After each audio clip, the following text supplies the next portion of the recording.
Welcome to the channel, guys. My name's Danny Malcolm. Thank you so much for joining me today. Today I just wanted to jump on and share.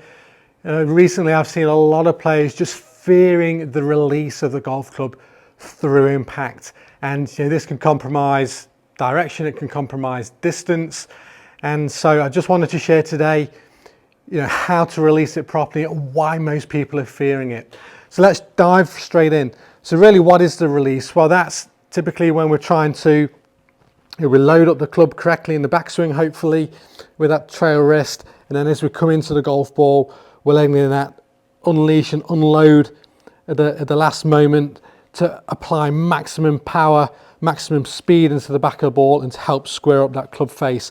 And typically post impact, you'll see the professional golfer with this sort of look here, where those knuckles on their lead hand are underneath the trail hand, giving this look of a release. The toe of the golf club typically will start to work a little bit more up versus, we aren't too much this way. And also, that's what I see a lot of times, that club face just being far too open or aiming at the target for too long. So we're looking for that good release, particularly for players out there who are struggling with that slice and maybe looking to produce more of a draw shape right to left for the right-handed golfer. So why I see most people fearing that release is really because of where the club's coming in downswing into the golf ball.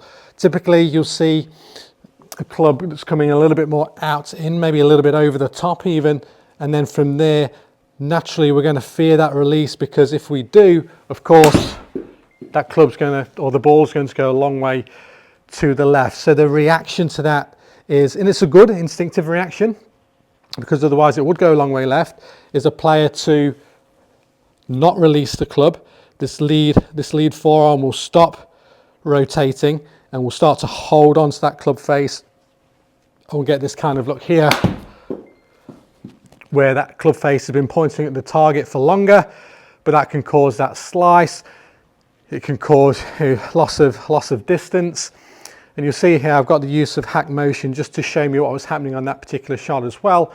And you'll notice that that purple line that we call sort of rotation here with that lead forearm, supination if you like, starts to just reduce post impact, whereas you can see my wrist here as I'm working through.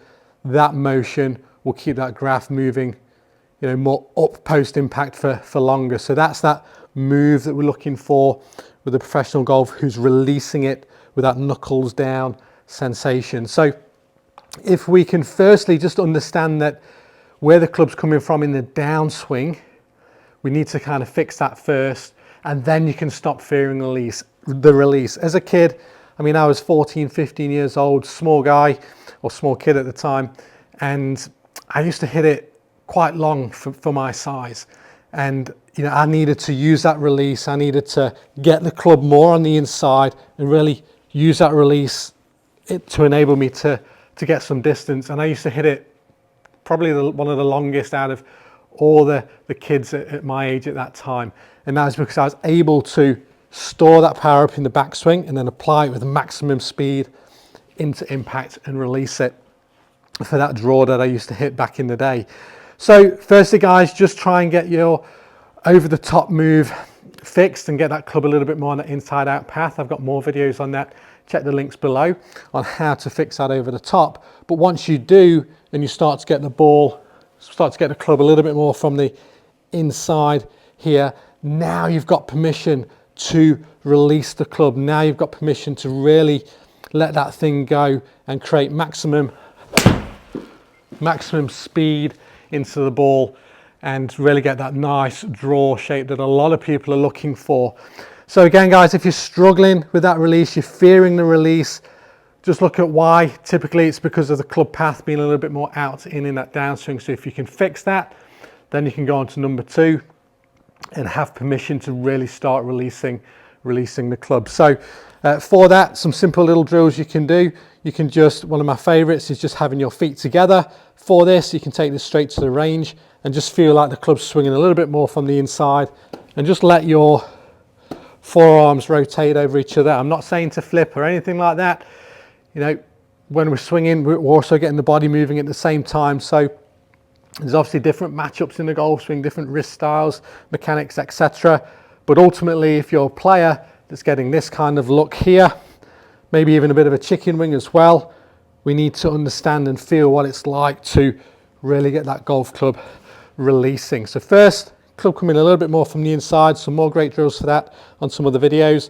And then from there, just feeling that golf club, that golf ball working from right to left. So start to see that right to left ball flight, little shots here, feet together, and just see that golf ball working from right to left. And you'll see you'll start to get this look, you'll start to understand what it is to release the club, and then you can start to gradually build into some normal setup swings, maybe to some half swings initially, and just working on this sensation in the follow through and just having a look once you've hit it. So it's here, and then just maybe coming back, and you can see there on the camera, we've got that look that we're looking for. You can film yourself for that. Of course, your ball flight will also tell you pretty much if you're doing that correctly or not. So guys, there's my little tip on why most people fear the release. You see a lot of things online oftentimes where people are talking about hold on to the club face, hold on to the club face. That's good at the right time, particularly if you're trying to hit a fade, you're trying to maybe stabilize that ball flight, you're trying to match things up to other movements in the swing. But oftentimes I see that being taken on the wrong way for a lot of players, and they just stop releasing the golf club at all. Understand that to get that draw shape that a lot of players are looking for, we need to get the club face closing to the path. So if my club path here with this white stick is, we need that more in to out, more to the right relative to the target, and understand then from there to get the draw, we need to get that club face closing or pointing left of that path for the right-handed golfer in order to get that right to left shape. So there's your two things, guys. Let's get the club coming more from the inside, and then from there, you can really start to release the golf club with much less fear and start to get those nice high draws that you're looking for. Guys, if that helps, please post a comment below. Maybe share that with a friend if you think it could help somebody as well. Would love to keep the conversation going. Let me know how you go with those. See if they help you. And if you have any questions, please let me know. Thanks again for watching, and I look forward to seeing you guys on the next video.